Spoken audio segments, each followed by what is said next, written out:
Hello दोस्तों, कैसे हैं आप लोग। आशा करते हैं अच्छे होंगे। बेस स्टडी बाय सुशील सर चैनल पर आप सभी को स्वागत है। आज हम हिंदी पढ़ेंगे क्लास 10वीं का और पार्ट 3 गद्य खंड का 3 पढ़ेंगे। मैक्स मूलर, भारत से हम क्या सीखते हैं। भारत से हम क्या सीखते हैं, मैक्स मूलर।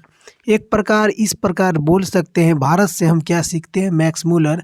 भारत से हम क्या सीखते हैं, लेकिन सीखते हैं हम क्या चीज़ सीखते हैं, मूल बात सीखते हैं।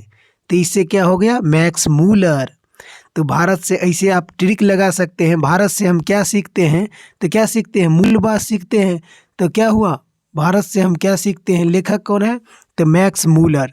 तो आज हम मैक्स मूलर के बारे में पढ़ेंगे और भारत से हम क्या सीखते हैं, गद्य खंड 3 पार्ट 3 पढ़ेंगे। चलिए हम मैक्स मूलर को देखते हैं। मैक्स मूलर विश्वविख्यात फ्रेडरिक मैक्स मूलर का जन्म आधुनिक जर्मनी में डेसाई नामक नगर में 6 दिसंबर 1823 ईस्वी में हुआ था। मैक्स मूलर जो है, मैक्स मूलर का पूरा नाम बोलेगा तब क्या बोलिएगा, फ्रेडरिक्स मैक्स मूलर का जन्म आधुनिक जर्मनी में, कहाँ पर हुआ था, जर्मनी में डेसाई नामक स्थान पर 6 दिसंबर 1823 ईस्वी को हुआ था। और मैक्स मूलर 4 वर्ष के हुआ उसके पिता विल्हेल्म मूलम नहीं रहे। मतलब विल्हेल्म मूलम मैक्स मूलर जी का पिताजी का नाम है। मैक्स मूलर जी का पिताजी क्या नाम है, विल्हेल्म मूलम। मतलब जब 6 वर्ष के मैक्स मूलर जी थे, तब 4 वर्ष के मैक्स मूलर जी था, तब इसको पिताजी मतलब डेट हो गया, मर गए। पिताजी के निधन के बाद उसके परिवार के आर्थिक स्थिति बहुत ही दयनीय हो गई थी। जब पिताजी मर गया तो आप तो सोच सकते हैं, अगर किसी को, अगर 4 वर्ष का लड़का है वो मर गया है तो उसको पारिवारिक स्थिति कितना दयनीय हो जाएगा, बहुत दयनीय हो गया था। मैक्स मूलर के शिक्षा दीक्षा बाधित नहीं हुए, लेकिन इसको शिक्षा दीक्षा क्या हुए, बाधित नहीं हुए। बचपन में ही हुए संगीत के अतिरिक्त ग्रीक एवं जो है लैटिन भाषा के निपुण हो गए थे। बचपन में ही किसको, ग्रीक एवं जो है लैटिन भाषा से निपुण हो गए थे। लैटिन में कविता भी लिखने लगे थे। लैटिन में वो क्या लिखने लगे थे, कविता भी लिखने लगे थे। और 18 वर्ष के एज में, जब 18 वर्ष के उम्र हुआ था, तो 18 वर्ष के उम्र में ही लिपजिंग विश्वविद्यालय में उन्होंने संस्कृति का अध्ययन जो है आरंभ कर दिया। तो आपको बोलेगा संस्कृत का आरंभ किस विश्वविद्यालय में किया था, तो लिपजिंग विश्वविद्यालय में कितने वर्ष के एज में, 18 वर्ष के एज में किया था। उन्होंने हितोपदेश का जर्मन भाषा में अनुवाद किया है। हितोपदेश मतलब आप समझ सकते हैं, हितोपदेश मतलब क्या हुआ। तो ये जर्मन भाषा में, किस भाषा में, जर्मन भाषा में ये अनुवाद किया था हितोपदेश के। और इसका प्रमुख इस समय उन्होंने कठ और केन आदि उपनिषदों का जर्मन भाषा में अनुवाद किया था। कठ और केन का जर्मन भाषा में अनुवाद किसने किया था, तो मैक्स मूलर ने। मेघदूत का जर्मन जो है पद्मानुवाद भी किया था। मेघदूत का पद्मानुवाद किया था। मैक्स मूलर उन थोड़े से पाश्चात्य विद्वान में अग्रणी माने जाते थे, और जिन्होंने वैदिक जो है तत्व ज्ञान को मानव सभ्यता का मूल स्रोत माना गया है। स्वामी विवेकानंद ने इन्हें वेदांतों का वेदांत कहा गया है।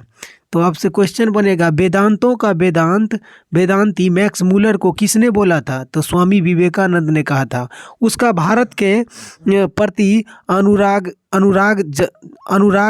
जगजाती थे। उन्होंने भारतवासियों के पूर्वज के चिंतन राशि के यथार्थ रूप से लोगों को सामने प्रकट करते थे, और उनके जो है प्रकांड पंडित के प्रभावित होकर साम्राज्य विक्टोरिया ने उन्हें 1868 ईस्वी में उन्हें अपने आष्टभुवन प्रसाद में उसको आष्टभुवन प्रसाद में ऋग्वेद तथा संस्कृत के साथ यूरोपियन भाषा के तुलना आदि को विषय का व्याख्या देने थे और उसके बाद वो नियंत्रण किया था। और उस भाषण के सुनकर विक्टोरिया ने इसे किसको, फ्रेडरिक मैक्स मूलर का, विक्टोरिया ने इन्हें अपने क्या किया था, प्रभावित होकर उन्हें नाइट के उपाधि दिया था। तो आपसे पूछेगा क्वेश्चन में नाइट का उपाधि जो फ्रेडरिक मैक्स मूलर को किस विक्टोरिया ने, कहाँ था, इंग्लैंड का विक्टोरिया। और मैक्स मूलर भी इंग्लैंड था, यूरोपियन। ये मैक्स मूलर जो है इसको नाइट की उपाधि कौन दिया था, विक्टोरिया ने। और उसके बाद ये प्रतिपादन किया था, किंतु उनके पद्मा एवं अत्यधिक तुच्छ लगी थी इस बात से और उन्होंने अस्वीकार कर दिया, वो नाइट की उपाधि नहीं लिया।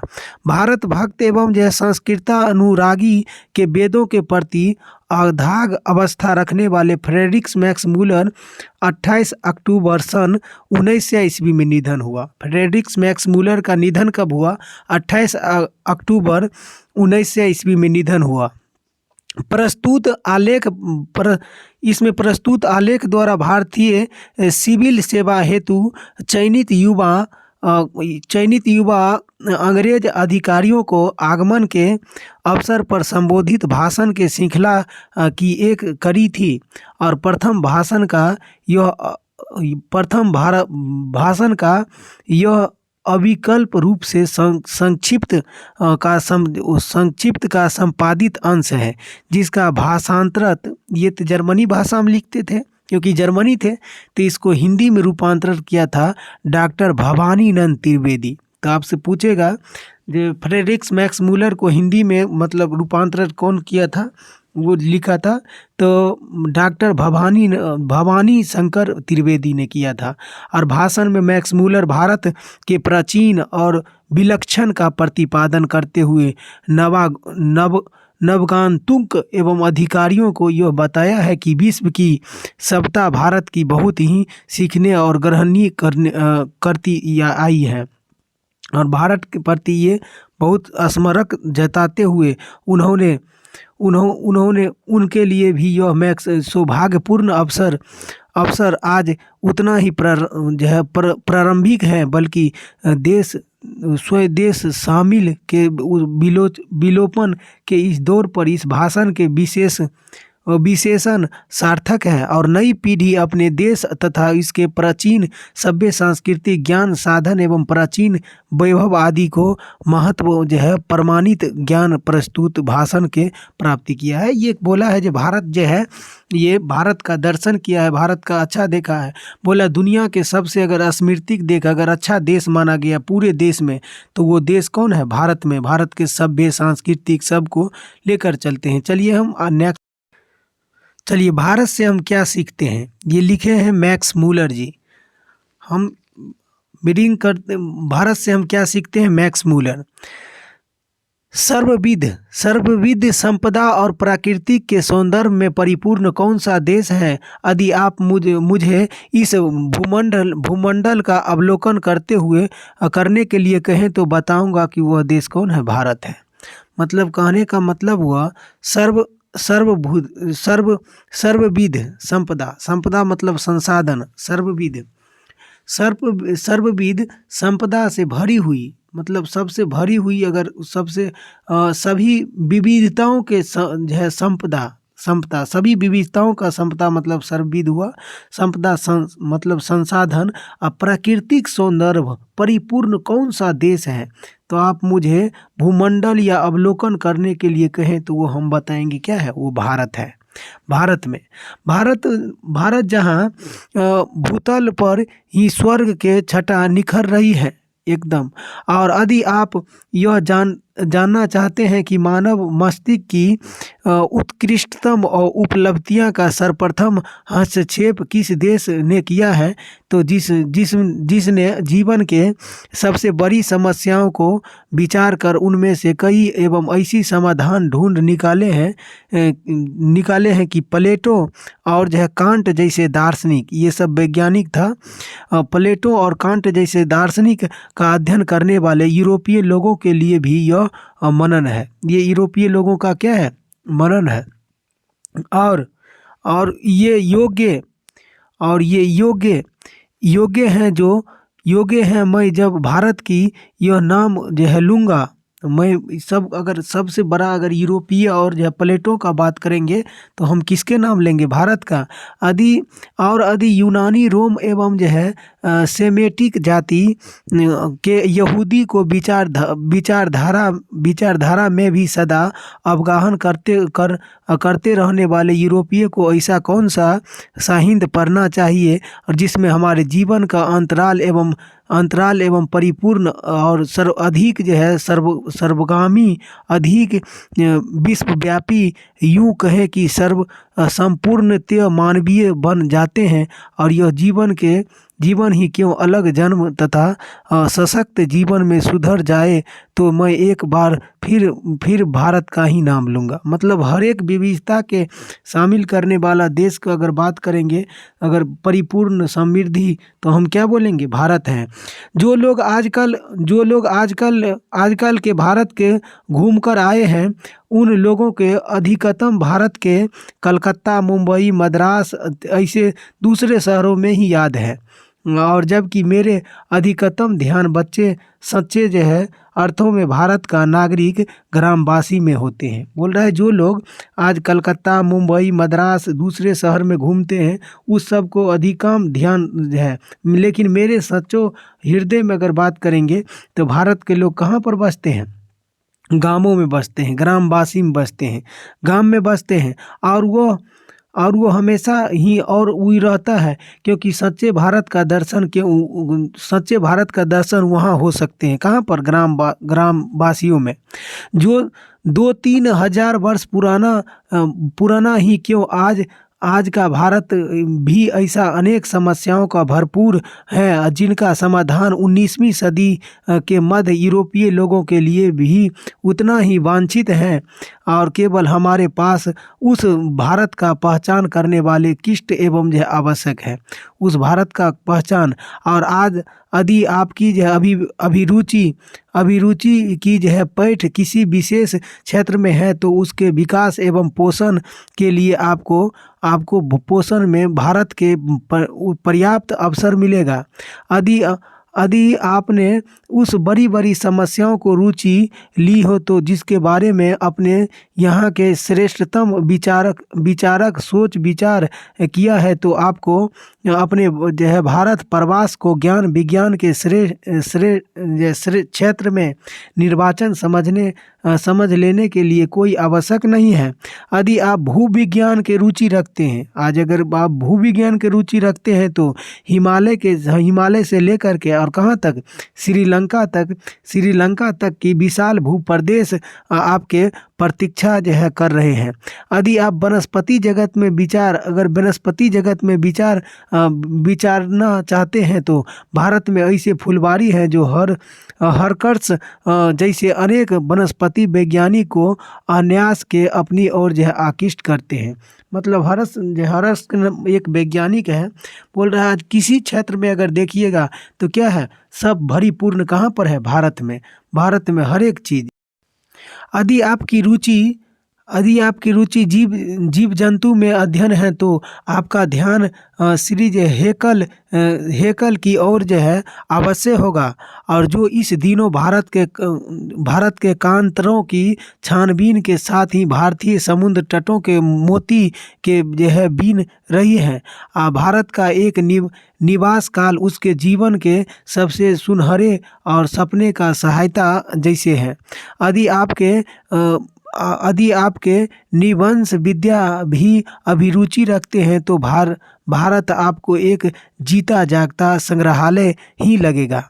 यदि आपके पुरातात्विक प्रेमी हैं, पुरातात्विक मतलब पुराने काल के अगर प्रेमी हैं तो, और यदि आपके यहाँ रहने हुए पुरातात्विक के उत्खनन के द्वारा एक जो है प्राचीन चाकू या चमक जो उसको चमक कम या किसी प्राणी के कोई भाग ढूंढ निकालने में आनंद का अनुभव किया हो तो आपके जनरल कनिंघन की भारतीय पुरातात्विक सर्वेक्षण का वार्षिक रिपोर्ट बनाया गया है। तो पुरातात्विक का जो है आप बोलेगा जो सर किसके संबंधित है, तो कनिंघन के, जनरल कनिंघन जो है इसको पुरातात्विक का श्रेय दिया है। चलिए आगे की ओर बढ़ते हैं।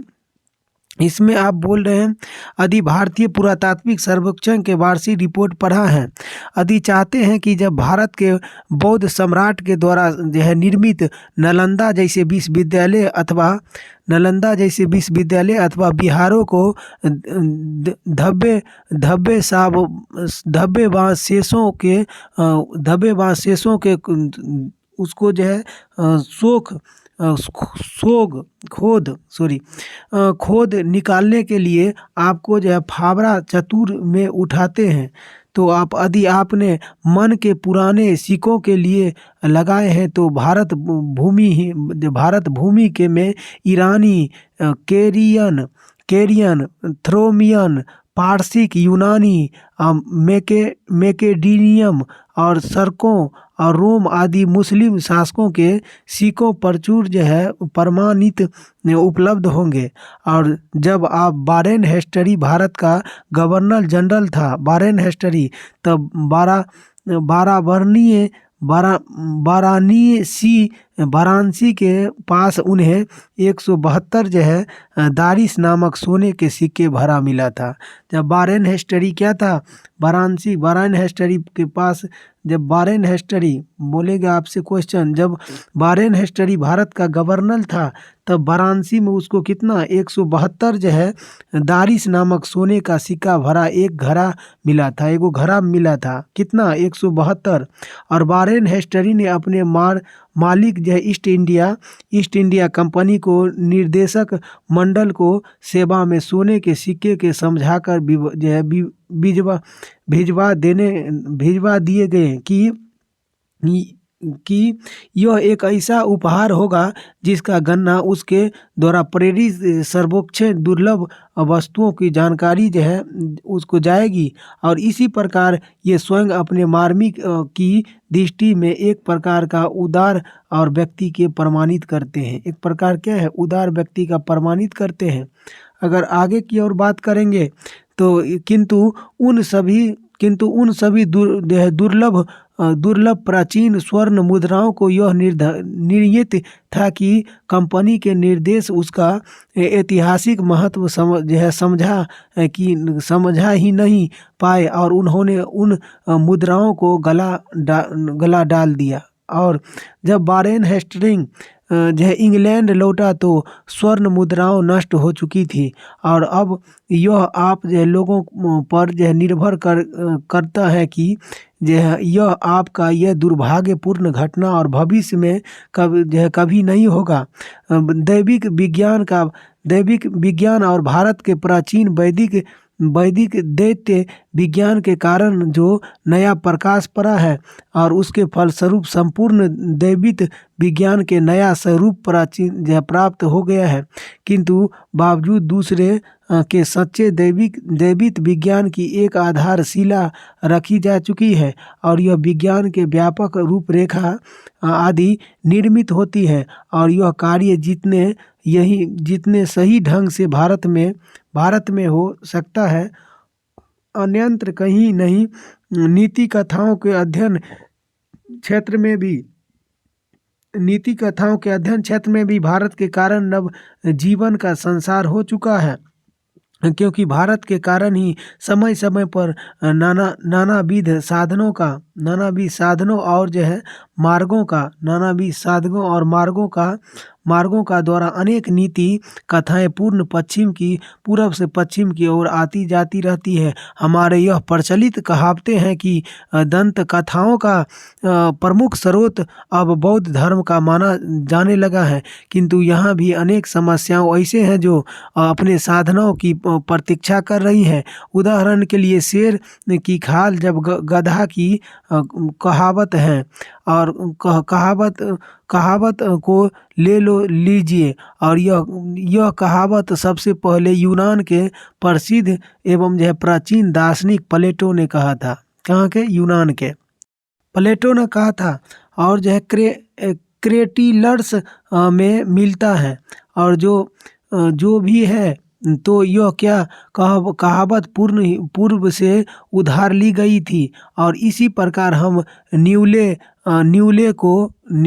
का अगर बात करेंगे, न्यूले के चूहे के संबंध इस नीति कथा को भी ले सकते हैं, और जिसे हम एफ्रोडाइट ने एक सुंदर ही रूप जो है परिवर्तन कर दिया था, किंतु जो एक चूहे को देखने की तत्कालीन उसकी ओर जो है आकृष्ट की जाती है थी। और यह एक संस्कृति की एक जो है कथा और सर्वदा से मिलती जुलती एक कहानी है। किंतु इस प्रश्न का उपस्थित होता है कि यह कहानी यूनान में कैसी जो है पहुंचती, और वहाँ के ईसाई पूर्व चौथी सदी में ही स्ट्रीम की कहानी स्थान जो है कैसे पा गई है। और इस क्षेत्र में भी अभी बहुत काम करना होगा, और हमें इसमें भी और अधिक जो है प्रयत्न युग में प्रवेश करना होगा। और यहाँ भारत तथा पश्चिम के अनेक दंत कथाओं और जो है आश्चर्यजनक अनुरूपताओं मिलते हैं। यद्यपि अभी यह निश्चित रूप से नहीं कहा जा सकता है कि दंत कथाओं पूर्व से पश्चिम की कथाओं और पश्चिम से पूर्व की गई, तथापि आगे की ओर क्या हुआ है, बढ़ती गई है। और हम इसमें अगर अवरुद्ध बात करेंगे तो असंदिग्ध रूप से प्रमाणित हो चुका है कि उसको सोलोमन के समय में यह भारत का सीरिया और फिलिस्तीन के मध्य अब जो है आवागमन के साधन सुलभ हो चुके थे। और कुछ सांस्कृतिक भारत शब्दों का आधार पर मैं इस निष्कर्ष पर पहुंचा हूं कि हाथी के दांत, बंदर और मोर और चंदन आदि जिन वस्तुओं से ऑफिस में निर्यात की बात जो है बाइबल में कही गई है। बाइबल एक धर्म ग्रंथ है हम लोग को, और बाइबल से कही है ये वस्तुएं भारत के सिवा किसी अन्य देश में नहीं लाई जाती है। और यह मान लेंगे कि कोई कारण नहीं प्रतीक होते हैं। भारत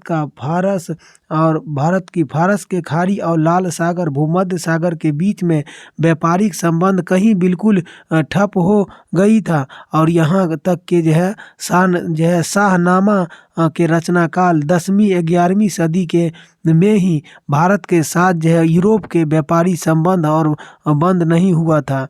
और आप में से कईयों ने भारत का ही नहीं भाषा विज्ञान का भी अध्ययन किया होगा। कहाँ पर? भारत में।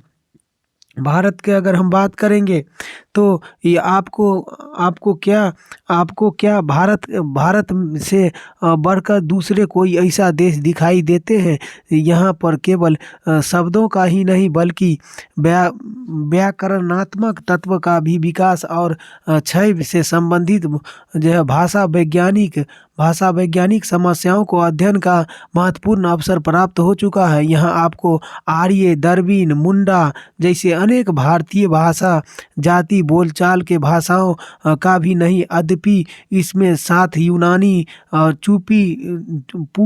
पूची, हुंग, अरब, ईरानी आदि जो है मुगल आक्रमणकारियों का विजेताओं का भाषा का श्रेष्ठ और अत्यंत जो है रोचक जो है भाषा वैज्ञानिक समस्याओं को अध्ययन का भी सुयोग प्राप्त किया गया है। और यदि आप यदि आप विविध विधि शास्त्र का यदि आप विधि शास्त्र का कानून का विद्यार्थी हैं तो आपको विधि संहिता के एक ऐसे इतिहास का भी जो है जांच पड़ताल का अवसर मिलेगा जो यूनान, रोम एवं जर्मनी के ज्ञात विविधताओं को अध्ययन में मिला है। यदि आप इतिहास सर्वथा विभिन्न होते हैं तो इसके साथ सामान्यता और उसको विभिन्नताओं के कारण विधियों के किसी भी विद्यार्थी के उपयोग सिद्ध कर सकते हैं। उदाहरण के लिए धर्म सूत्रों एवं समायाचारित सूत्रों में भी ले गई है। ये धर्म सूत्र एवं जो है मानव धर्म शास्त्रों जैसे पार्वती विधि ग्रंथों की आधारभूत सामग्री उपलब्ध होते हैं। यदि आप लोगों को अत्यंत सरल एवं राजनीतिक इकाइयों को निर्माण और विकास के संबंध प्राचीन युग के कानून के पुरातन जो है रूपों में बारे में इस पर अनुसंधान करते हुए देखेंगे। मतलब आप देखेंगे तो हर एक विविधता पूर्वक से भारत का हर एक क्षेत्र में संपूर्ण माना गया है। पूरे कंट्री में अगर देखा गया है तो भारत का गुणगान गाया गया है। और भारत एक क्या है, हमारे जो है देश प्रेमी और उसको जो है वैशिष्ट्य को परख सहने की क्षमता प्राप्त करते हैं, जो आपके इसके लिए आज भारत का ग्राम पंचायतों के रूप में इसके प्रत्यक्ष दर्शन का दुरुपयोग जो है अनायास की मिल जाएगा। और भारत में अगर बात करेंगे, भारत के प्राचीन स्थानीय शासन प्रणाली का संचालन प्रथा को समझते बहुत ही बड़ा क्षेत्र जो है विद्यमान है।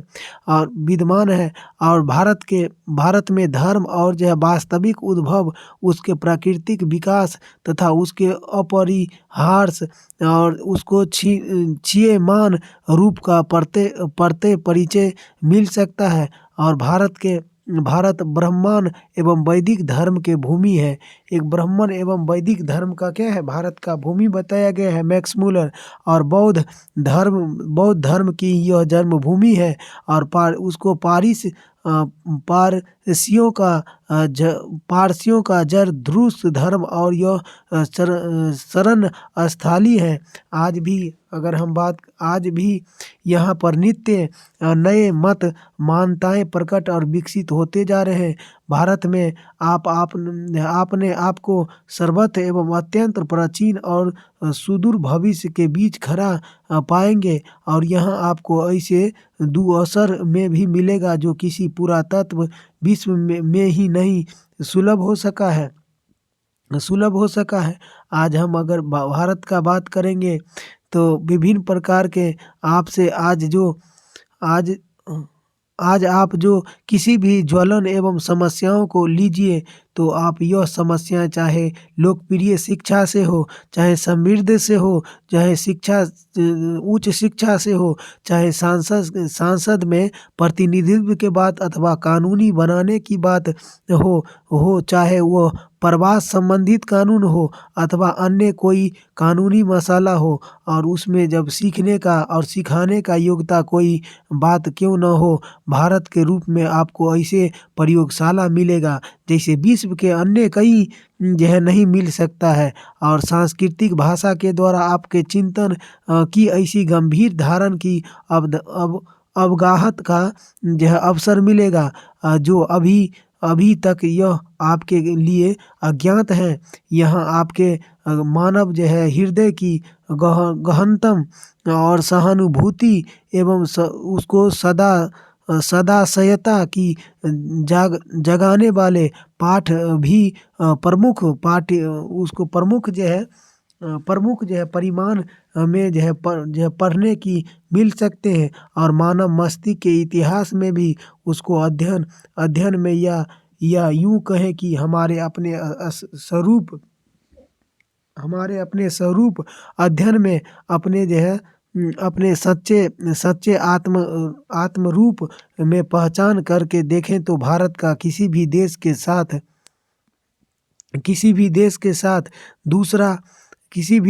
साथ दूसरा और जो है नंबर पर नहीं रखा जा सकता है। और मानव मस्तिष्क के चाहे किसी भी जो है क्षेत्र में आप अपने विशिष्ट अध्ययन का विषय क्यों न बना ले, चाहे वह भाषा का क्षेत्र में है, चाहे धर्म का और दैविक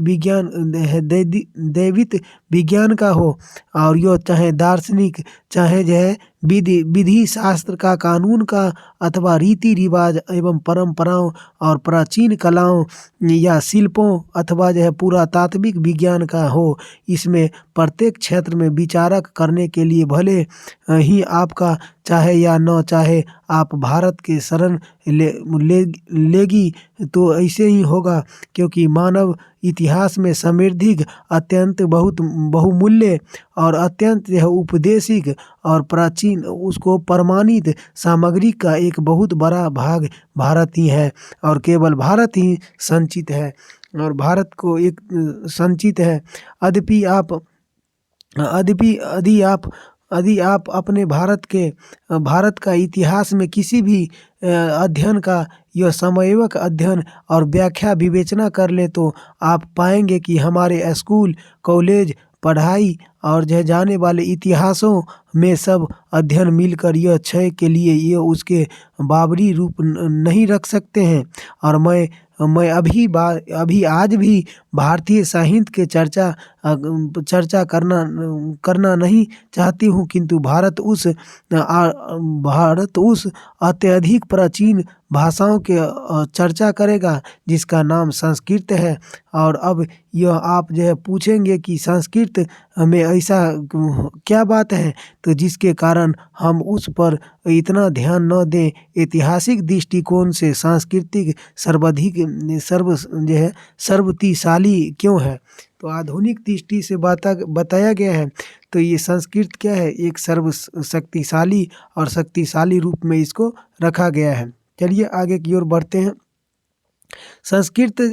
संस्कृत का अगर हम बात करेंगे, संस्कृत का सबसे पहली विशेषता यह है कि इसकी प्राचीन, और क्योंकि हम जानते हैं कि ग्रीक भाषा से संस्कृत काल का पुराना हुआ है, ग्रीक भाषा से, जिसका रूप में आज यह हमको जो है तक जो है पहुँच सकता है, उसमें भी अत्यधिक प्राचीन एवं तथ्य भली भांति जो है सुरभिक्षित होते हैं। ग्रीक एवं लैटिन भाषाओं लोगों को सदियों का ज्ञान और जो है निसंदेश भी अनुभव किया जा रहा था, और इन दोनों भाषाओं में कुछ न कुछ साम्य अवश्य है।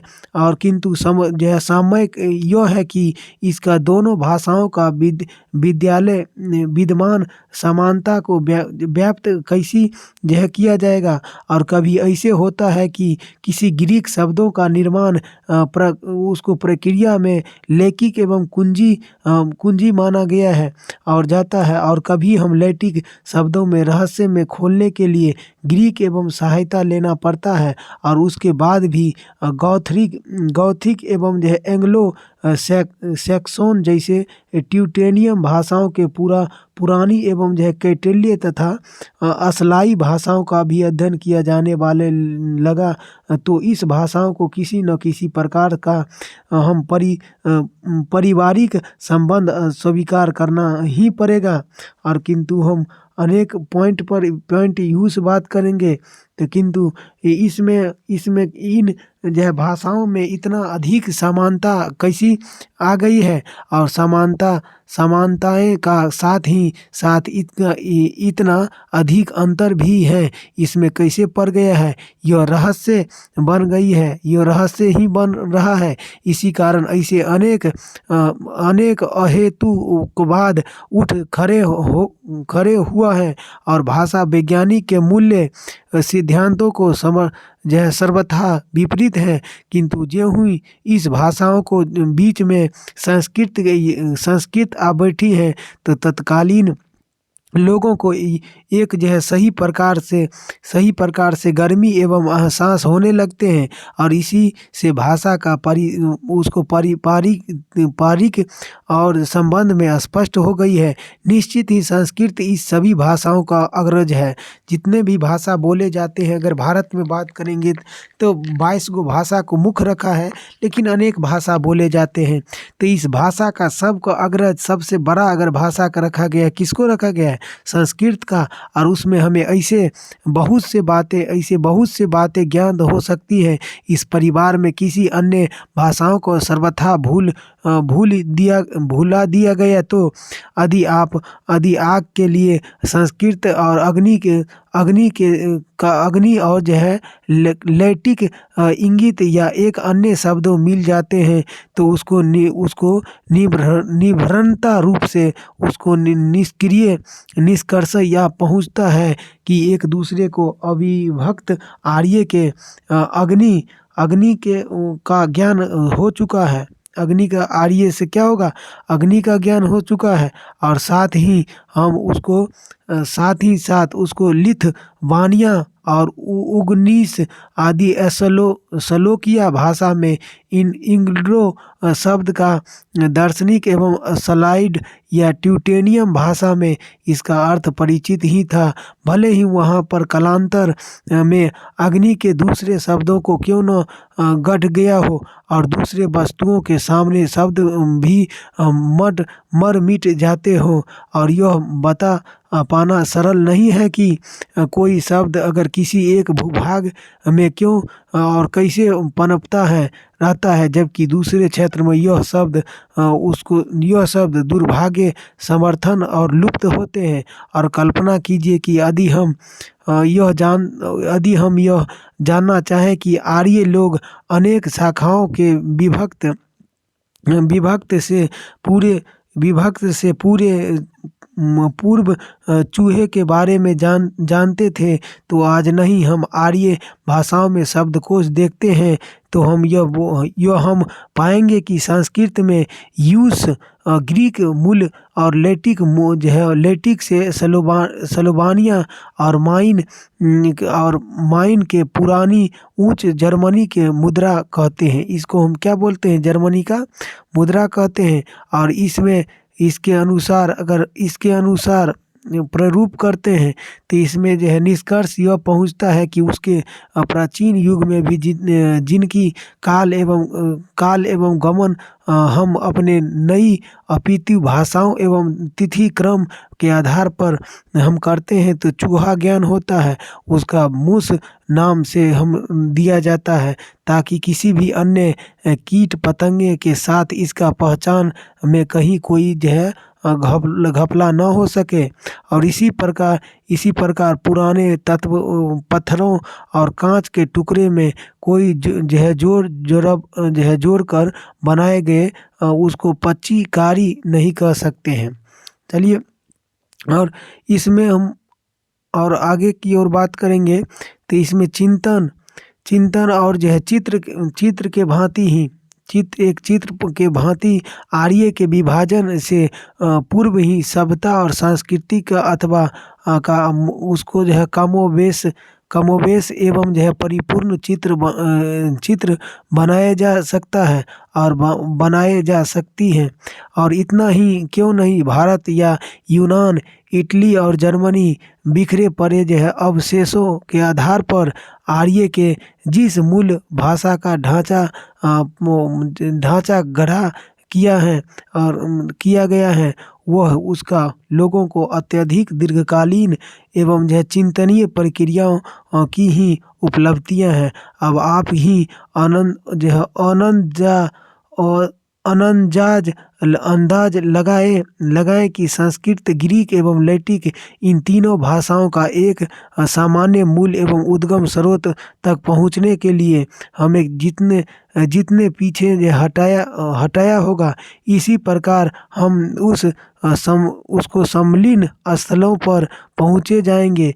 यहाँ के हिंदू, ग्रीक, यूनानी आदि शक्तिशाली जाति एक दूसरे को से पृथक हुआ थी और यह यह भी कि उसके सुदूर अतीत में भी हम यह सुदूर अतीत में भी हम यह कह सकते हैं कि हमारे आर्य भाषा एक ऐसी चट्टान के रूप में दिखाई गई है जो चिंतन परंपरा प्रवाहों को उतार चढ़ाव को जो है घीर मंडस चिन्ह करते हैं और उसको चिकनी और स्पष्ट हो चुकी है और हमें यह भाषा का प्राकृतिक और प्रयत्न के लोगों के बनी हुई है। अस्थि ग्रीक एस्थीम जैसे योगीन क्रियाओं मिलते हैं और मैं हूँ जैसे भाव को जो है व्यक्त करने के लिए भला और किन्हीं दूसरी भाषाओं में अस्थि जैसे शुद्ध एवं उपयुक्त शब्दों में कहाँ मिल जाएगा और उन भाषाओं में खड़ा होता हूँ, यह ठहरता हूँ, मैं जीता हूँ, मैं उगता हूँ और उत्पन्न होता हूँ, मैं बदलता हुआ हूँ और क्रियाओं भले ही जो है मिल जाए और अस्थि मैं हूँ और इस क्रिया को केवल आर्य भाषाओं में ही उपलब्ध किया गया है। जितने भी भाषा बोला गया है उसमें आर्य भाषा का ही क्या है उपलब्ध किया गया है और मैं इस जो है वास्तविक अर्थों का इतिहास मानता हूँ और यह एक ऐसा इतिहास है जो राज्य के दुराचारियों और अनेक जातियों के क्रूरताओं एवं अपेक्षा कहीं अधिक जो है ज्ञानात्मक और जो है पठ नीतियों और एक भाषाओं बोलकर या माँ के दूध पीने से भी बढ़कर जो है एकात्मक का जो है परिचायक है और मैं भारत के पुरातन भाषा संस्कृत सारभूत रूप से कही है कि ग्रीक लैटिक एवं एंग्लो सैक्सोन भाषा एवं यह एक जो है ऐसा पाठ है जिसे हम भारतीय भाषाओं एवं साहित्य के अध्ययन के बिना कभी न पढ़ पाते हैं और भारत यदि हमें इस एक ही पाठ के सिवा और कुछ भी नहीं पढ़ा जाते हैं तो कहीं हमें इसमें इतना जो है इतना कुछ सीख पाते हैं जितना दूसरे कोई भाषा और कहीं नहीं सीखा है। संस्कृत भाषा उसके साहित्य याद रखेंगे यदि हम साहित्य 3000 से भी अधिक लंबे काल तक जो है फैला हुआ है। यूनान से लेकर रोम के संपूर्ण साहित्य में भी कहीं अधिक विशाल है और अधिक विशाल किया गया है और तब तक हम सभी एक जो है सांध्य कक्षा के हमारे यह एक जो है मास्टर डॉक्टर क्लीन के बताया कि भारत में एक ऐसी भाषा बोली जाती है जो ग्रीक एवं लैटिक के ही क्यों जर्मन के रूप में ही उसको सर्वथा और सामान्य था। यह सुनकर पहले ही हम लोगों ने सोचा कि मास्टर साहब का शायद आज हल्ले और गुल्ले मूल जो है और कुछ जो है मजाकिये बातें नहीं कर सकते हैं किंतु मास्टर साहब ने तो तत्कालीन सांस्कृतिक ग्रीक और लैटिक और संख्यानात्मक शब्दों सर्वनाम जो है समास धातु और श्याम पट पर लिखा गया है। अब मैं हमारे सामने ऐसे तथा उपस्थित थे और जिनके आगे नतमस्तक होकर पड़े थे और भारत में अगर भारत के बारे में एक प्रकार का सुनिश्चित ज्ञान है कि आप जिस क्षेत्र में जाते हैं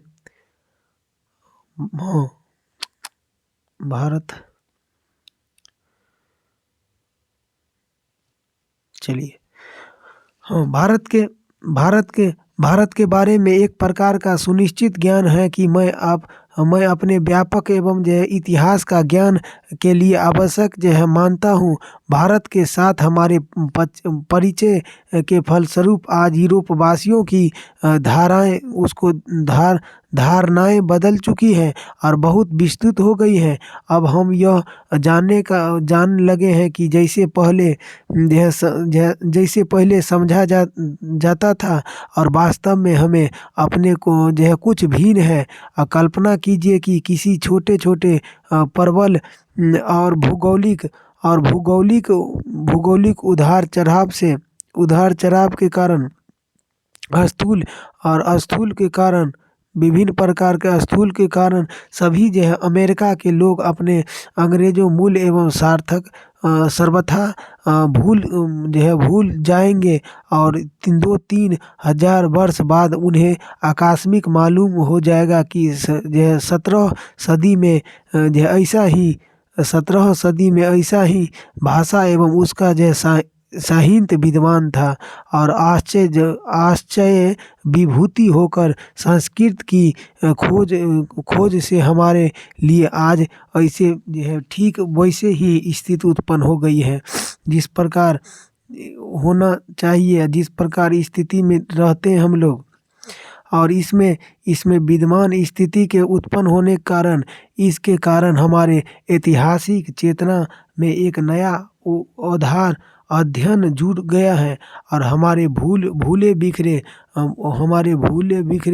बचपन की मधुर स्मृति भी फिर साहस उठ हुआ है। संस्कृत तक यह दूसरे आर्य भाषाओं का अध्ययन से हमारे लिए यह बस इतना ही किया है कि जो बात भी नहीं है इसमें मानव जाति के बारे में हमारे विचार व्यापक एवं उदार की ही नहीं बल्कि लाखों करोड़ों अजनबियों तथा बरबस समझने जाने वाले लोगों को भी अपने और परिवार के सदस्य की भांति गले लगाना ही नहीं सीखते हैं। यद्यपि इसने मानव जाति के संपूर्ण इतिहास के एक वास्तविक रूप प्रकट कर दिखाया है और जो पहले नहीं हुआ था।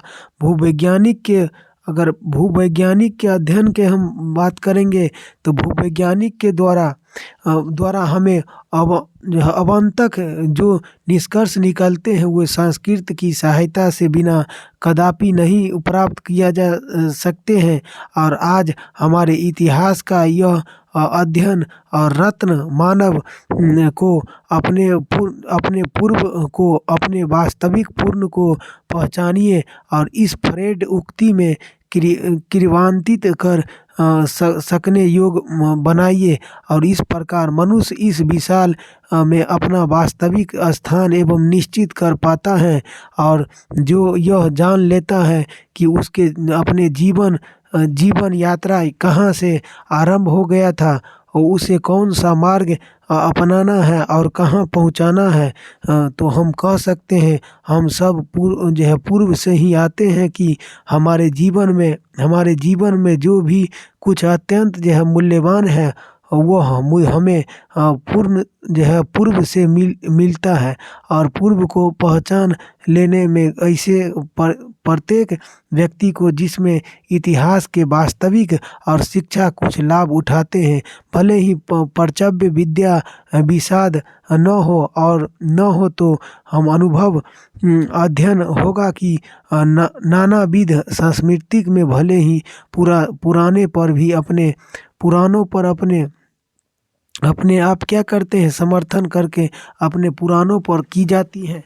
और अगले वर्ष जब आप लोग भारत तट पर पहुँचे तो बजाय इसके लिए आपके दिल में बैठने लगेंगे कि चाहते हैं कि आपने जो प्रयत्न ठीक किया है अनुभव किया है। जैसे ही आज से 100 वर्ष पहले विलियम जोन्स ने उस समय समय हुआ था जो उन्होंने इंग्लैंड में आरंभ किया हुआ और अपने लंबी समुद्र यात्रा के समाप्ति के स्थिति के में प्रकट होते हुए भारत के तट पर दर्शन किए थे। और सुनिए उन्हें उन्हीं के शब्दों में, जिस भारत यात्रा के ललक मेरे मन में उठ रही थी और पिछले 1783 के अगस्त में उस देश के लिए मैं समुद्र से यात्रा करा था।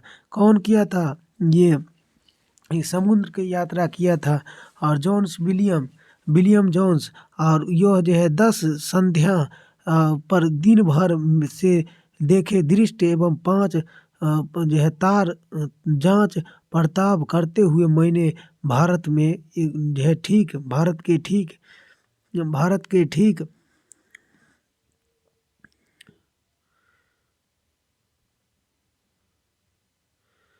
भारत के ठीक हमारे सामने था और फारसा और ईरान के हमारे जो है बाई और था, और तथा अरब सागर आती हुई जो है ठंडी हवाएं हमारे जहाज के पीछे विलियम जोन्स बोल रहे हैं, हमारे जहाज के पिछले भाग से टकरा रहा था। और एशिया के सुविस्तीर्ण क्षेत्र में चारों ओर से घिरे हुए ऐसे श्रेष्ठ रंग बिरंगे मध्य अपने आप को पाकर मुझे जिस आनंद का अनुभव उठाया वह वस्तुओं और आश्चर्यजनीय है। एशिया का भूमि और नानाविध ज्ञान विज्ञान की जो है धात्री और आनंददायक ललित तथा उपयोग कलाओं की जो है जननी एक से एक बढ़कर शानदार एवं कार्यक्रमों को दिष्ट भूमि मानव प्रभावी के उत्पादन के लिए अत्यंत उर्वरक क्षेत्र में धर्म एवं राज सरकार के कानूनी विशिष्ट साहित्य रीति रिवाज परंपराओं भाषाओं लोगों के रंग रूप आकार प्रकार आदि दृष्टि से अपने और अत्यधिक विविधता के कारण सदा ही सर्वथा और सम्मान की दृष्टि से देखा जाता है। और मैं बात करेंगे भारत के, तो भारत में यह कह सकते हैं मैं कहेंगे कि बिना नहीं वह कह सकते हैं कि जितने अधिक विशाल एवं महत्वपूर्ण क्षेत्र अभी तक जो है अनदेखे ही रह गया है। और जितने बड़े लोग जितने बड़े जो है बड़े ठोक लाभ अभी तक जो है प्राप्त नहीं किया जा सकता है। भारत को सर विलियम जोन्स जैसे अभी जाने के कितने जो है स्पन्न दर्शनीय आवश्यक है। और जब अपने जहाज के डेडक पर जो है अकेले खड़े 37 वर्ष तक सर जोन्स ने देखा था तो सूरज जो है अपरांत सागर के डूब रहा था। और तब उन्हें पीछे इंग्लैंड के सुधर्म एवं समृद्धि तथा उसको मामले सामने भारत के आशा जगाता था। और उन्हें ईरानी तथा उनके प्राचीन सम्राट माने प्रत्यक्ष रूप से उपस्थित लगे थे। और अरब सागर के सील और जो है मंद समीर के झोंके उनके झुका रहे थे। और ऐसे स्पन में यह समझा जाता है कि अपने स्पनों के आकार का अपने कल्पना एवं वास्तविकता के परिचित ऐसे किया जा रहा है। और जो आज की बात स्थिति आज से 100 वर्ष पहले किया था और जो पहले था और आज भी कैसे हैं, या यूं कहूँ कि आज भी वैसे ही हो सकता है। यदि आप लोग चाहे तो भारत के बारे में वैसे ही सुनहरे सपने देख सकते हैं। भारत पहुंचने के बाद एक से बढ़कर शासन का जो है शानदार काल भी कर सकते हैं। और आप लोगों विशाल विश्वास जो है रख कि यद्यपि सर विलियम जोन्स ने कलकत्ता पहुंचने के बाद अब जो है वह पर्चा देश के इतिहास के साहित्य के क्षेत्र में एक बड़े शानदार जो है बड़ा अनेक विजेता प्राप्त किया। यद्यपि किसी भी एक जो है सिकंदर को सोचना और सिकंदर का सोचना और निराश नहीं हो सकता था, और इस गंगा के सिंधु पुराने मैदान में अब इसके लिए विजय करने के कुछ शेष नहीं बचा। चलिए, तो आज पाठ आप लोगों को इतना ही परिंड होता है। यदि हमारे वीडियो आप लोगों को अच्छा लगता है तो हमारे चैनल को सब्सक्राइब करें, लाइक करें, शेयर करें। अब इसके बाद जो है हम लाएंगे इसके ऑब्जेक्टिव क्वेश्चन मैक्स मूलर से रिलेटिव, और उसके बाद जो है सब्जेक्टिव क्वेश्चन के बाद ये पार्ट एंड करके और हम गद्य खंड में चले जाएंगे चैप्टर नंबर 4 पर, हजारी प्रसाद द्विवेदी नाखून क्यों बढ़ते हैं। चलिए, धन्यवाद, जय हिंद।